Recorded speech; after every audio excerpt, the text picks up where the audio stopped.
Twise atugonza ow'emyaka 28 obire naturo mu cyaro cya Kamuyange omugombora ya Cyakabadima omu district ya Kagadi afira ari kuzara kandi aferira hizara lya mukaga cyama necho kweka ngogo mukazofire abira ryo mu Kristo nenshi omutumbi gwe gurireho bwanyuma y'amadini abiro kumurwanira abakaturiki babire nibenda kumuzika konka babishaka bangire ishewe n'umukwende kunko umwana we no mu Kristo kana mucyara we kunka ko babere bijana bija hamwe bazo ubu abakristo bizire kumushabiraho bamaze kuteka ibintu by'abameza bayara batandika barkwenda kutarika service harwe cyikundi kimwe cyabikiriza cyabushobozi bubagira ata nyina wobu umukwende uko yagira umudini yabuhereza we nyina yayanga kuzamu yaguma ryo mu Kristo ekigemeserize RDC Lilian Ruteraho okora kwiko mu cyare iki okoreba ngo mutumbi gwo mukazogu gwaziko mu buryo bw'ikire urugero mu magara gensi izo bari yanyumwazyo abire nasho madini ki umwana bajya kwamugana rumuhereza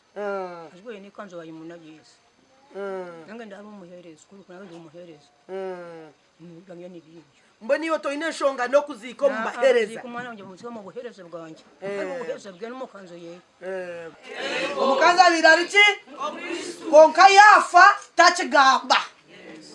omuntu ari kusasa ubwo omuntu ogofire kukira yo muri imwe mwene no bushijaho omushisha natugira ngo mukaza birari ki omukwenda omuhereza bweno abira ryo wedine yo bumu nasaziremo bamushindikize mu dini yo bumu bitu ndikuhurira kuno na kuno nga hatito ntugendana nogo mushije cyari kugira hata mbwenu nanishaba ntakashohwira abatakwikirizana nenchwa muyitu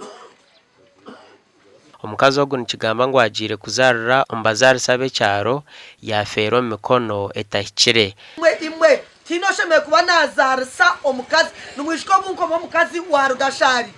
ahubwo kuzarisa abagenzi bo mbyaro abo kubogo omukazi abira atari kwija kufa kuruno jango abazariro mutawuri nango mwirwaro nango atawuno mwirwaro abo kwa noreba kwazire yajwa gasha kwa Thomas tumwebaze.